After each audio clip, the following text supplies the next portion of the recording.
By examining historical data such as market performance, currency price, and volume, indicators are used to predict future market behavior. In this video, I will be showing you the 3 indicators used in my trading strategy, so make sure to keep up. And actually, that reminds me, everyone here is interested in trading, whether it's trading stocks or Forex. So hear me out.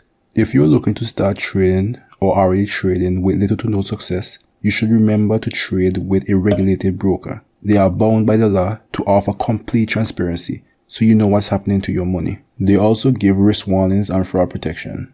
To make your search easier, I linked a regulated broker down in the description that even gives a $30 trading bonus once you sign up. It will be the first link in the description.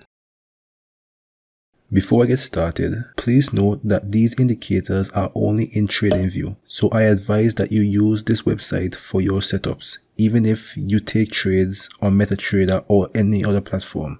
The first indicator I will be showing you is FXN Asian Session Range, created by Billy FX. This indicator divides the 3 main trading sessions every day. It also shows the previous day's high and low, with the previous week's high and low.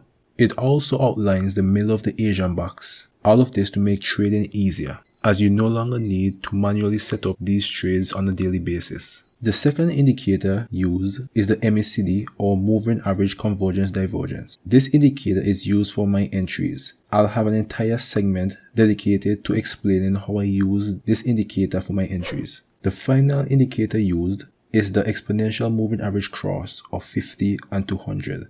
Which basically is the 200 exponential moving average and the 50 exponential moving average. I do not use this indicator when trading regular currency pairs. It's only used to show the trading bias for gold trades. And that brings us to the end of another video. I'll see you in the next one.